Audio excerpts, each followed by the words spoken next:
Hola chicos, ¿qué tal estáis? Bueno, vamos a empezar con la última clase por fin del tema de los griegos.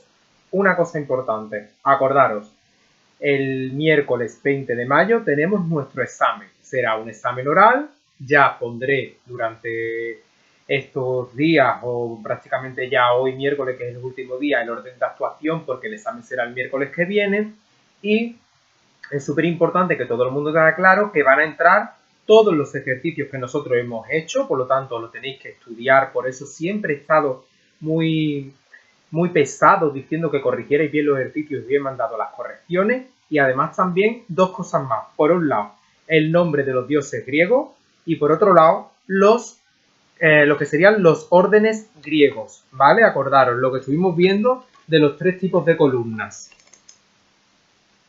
¿vale? Dórico, jónico y corintio, ¿vale? Esas son lo que tenéis, pues, las cosas que tenéis que estudiar para vuestro examen.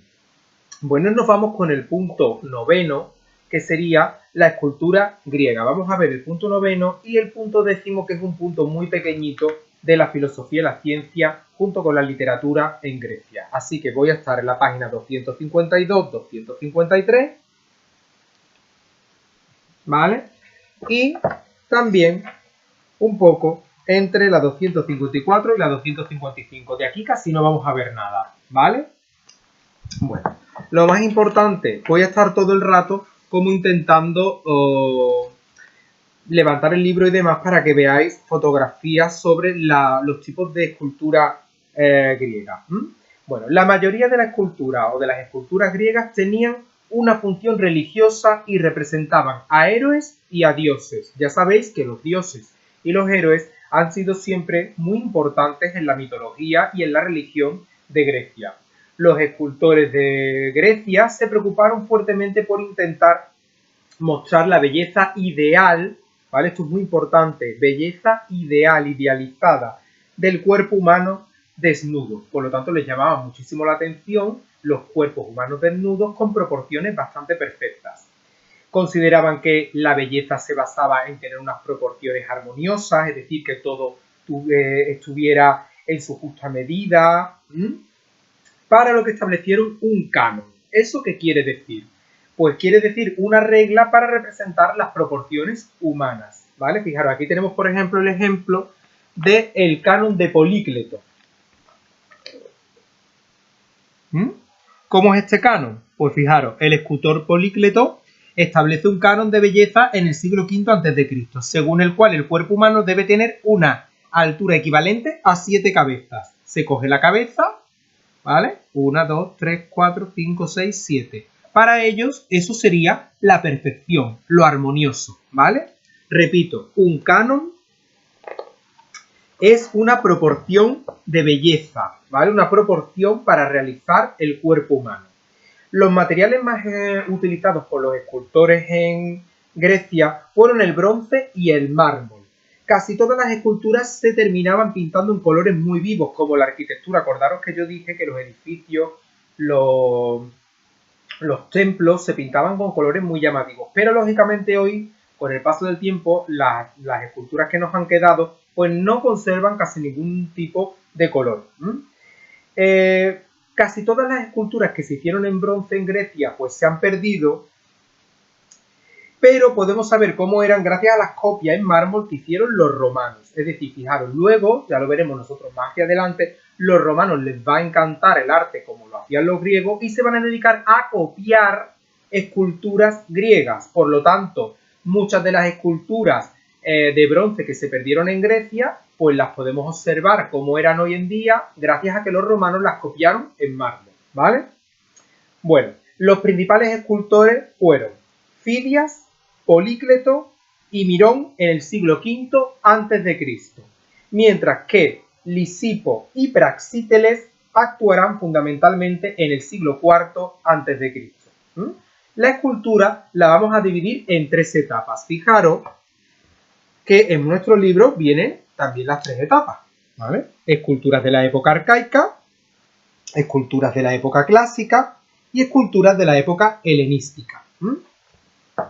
Vamos con la escultura de la época arcaica. Características fundamentales de este tipo de escultura. Por un lado, materiales, sobre todo piedra caliza, es decir, en la época arcaica los escultores van a realizar esculturas con piedras calizas. Las esculturas son rígidas, son estáticas, es decir, no presentan ningún tipo de movimiento y los rasgos humanos van a ser bastante esquemáticos. Destacan sobre todo el tener los ojos muy grandes, no sé si os suena esto un poco a la escultura en Mesopotamia, ¿vale? Con forma de almendra y una sonrisa forzada. Es como si nosotros cuando nos riéramos apretamos la boca. ¿Vale? Sonrisa forzada, que es conocida como sonrisa arcaica. Los peinados presentan motivos geométricos y siempre se representan a atletas desnudos, que son llamados kuroi, y jóvenes, mujeres jóvenes vestidas, que son llamadas korai. Vale, aquí las tenemos. ¿Vale? Fijaros. Rigidez, jóvenes, hombres desnudos, mujeres vestidas, ¿vale? La sonrisa forzada, como si apretáramos la boca, los brazos bastante pegados al cuerpo, casi siempre los hombres con una pierna adelantada, ¿vale? Aquí lo tenéis, ¿vale? Podéis ir observando todas esas características en vuestro libro. La época clásica.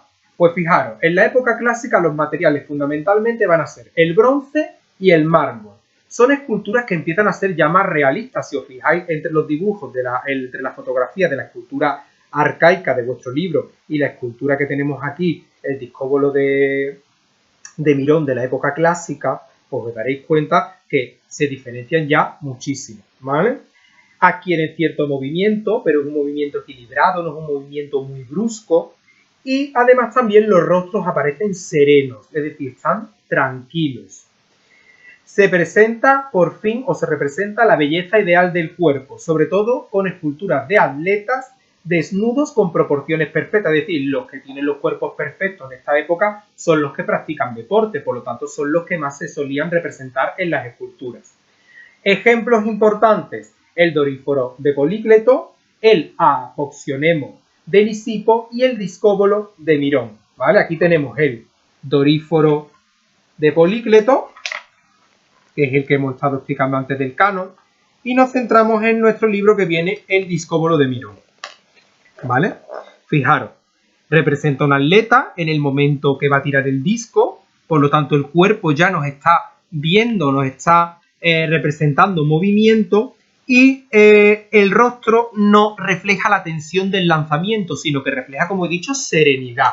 Es decir, yo voy a lanzar el disco y tengo la cara apretada para hacerla más fuerte, pero no, en esta escultura el rostro es sereno, ¿vale? Bueno, nos vamos a la escultura helenística. En la época helenística las esculturas se llenan de movimiento, muchísimo movimiento, bastante imposible. Los rostros son súper expresivos, y muchas veces reflejan sentimientos de atormentamiento, es decir, de sufrimiento. Las composiciones son muy complejas y las figuras empiezan a retorcerse y a moverse las unas e interactuar las unas con las otras. Los ejemplos más importantes, el que tenemos en el libro en la página 253, Laoconte. Luego también tenemos el Toro Farnesio y la Victoria de Samotracia, que está en el Museo del Louvre. Bueno, fijaros, aquí lo tenemos. Fijaros. Esta composición, muchísimo movimiento, los rostros representan ya sufrimiento.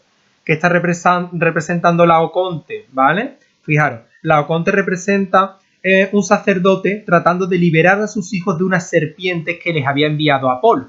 Por lo tanto, aquí tenemos las serpientes como se retuercen por el cuerpo, las figuras como están totalmente retorcidas y muy movidas la una con la otra, y como hemos dicho, los rostros de sufrimiento. Es muy importante que veáis el vídeo y observéis muy bien los tres tipos de escultura y las características conforme yo las he ido diciendo. Luego también tenemos que destacar que una de las aportaciones más importantes al arte también de Grecia fue la cerámica. En la cerámica se usaban tonos sobre todo rojos y negros y se representaban en distintos vasos escenas mitológicas y de la vida cotidiana, ¿vale? Eso es muy importante que también lo sepáis. En cuanto a la filosofía, la ciencia y la literatura, ya nos vamos a la página 254-255, pues fijaros, los pueblos de la antigüedad, nosotros ya lo hemos estudiado, los mesopotámicos o los egipcios explicaban los fenómenos de la naturaleza que no comprendían mediante mitos, mediante una serie de historias. Pero los griegos, como nosotros sabemos, también desarrollaron mitos, pero fueron los primeros en intentar buscar una explicación racional, es decir, una explicación coherente a lo que pasaba en el universo y al comportamiento humano. Por eso se dice que los griegos inventan la filosofía y la ciencia. Los principales filósofos griegos que se siguen estudiando hoy en día, ya veréis si algunos llegáis a bachillerato, que espero que seáis mucho, pues fueron Sócrates, Platón y Aristóteles. Y luego también destacaron otros pensadores en ciencias, como por ejemplo Pitágoras, que tiene mucho que ver con las matemáticas, o Arquímedes, que tiene mucho que ver con la física, y Heródoto, que fue uno de los más importantes para los historiadores porque lo consideran como el primer historiador.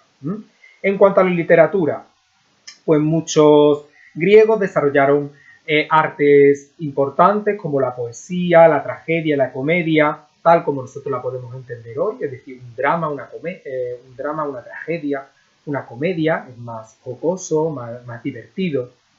En el campo de la poesía va a destacar Homero, importantísimo, es autor de la Ilíada y de la Odisea, que son obras que se siguen estudiando hoy en día, muy famosas. La Ilíada narra un episodio de la guerra de Troya en torno al héroe Aquiles, y la Odisea relata lo que son las aventuras de Odiseo, es decir, de Ulises, ¿vale? Desde la toma de Troya hasta su regreso a Ítaca, que era donde vivía Ulises. Otro poeta destacado de la época va a ser Píndaro, que va a ensalzar en sus obras a los atletas y a todo lo que consiguen los vencedores en los Juegos Olímpicos.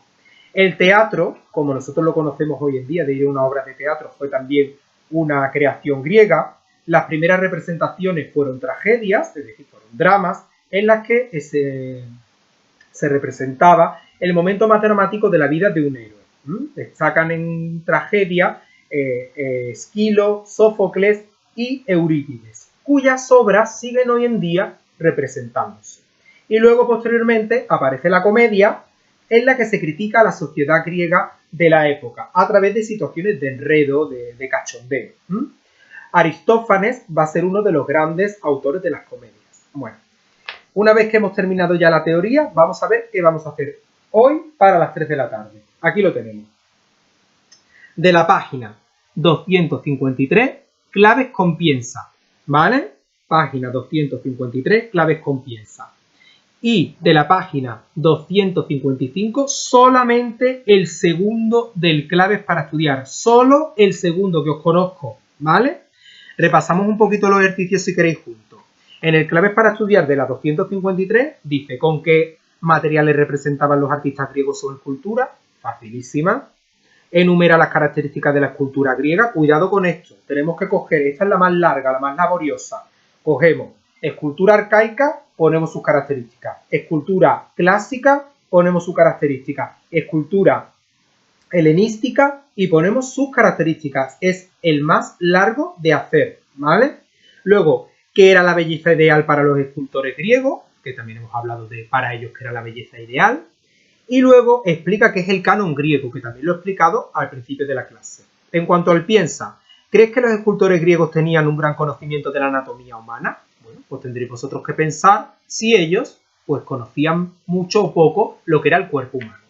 Y la de las 255, la segunda es dónde nació el teatro y qué tipo de representaciones se realizaban. También lo he estado explicando, ¿vale? Podéis verlo en el vídeo, buscarlo en el libro o en nuestros apuntes. Bueno, sin más, me despido de vosotros, deseando que estudiéis muchísimo, ¿vale? Nos queda muy poquito para terminar. Tenéis que ser fuertes porque lo vamos a conseguir, ¿vale?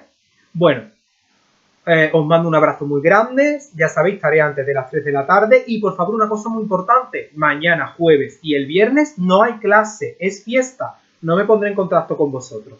Bueno, nos vemos por las redes y como siempre, hasta luego, chicos.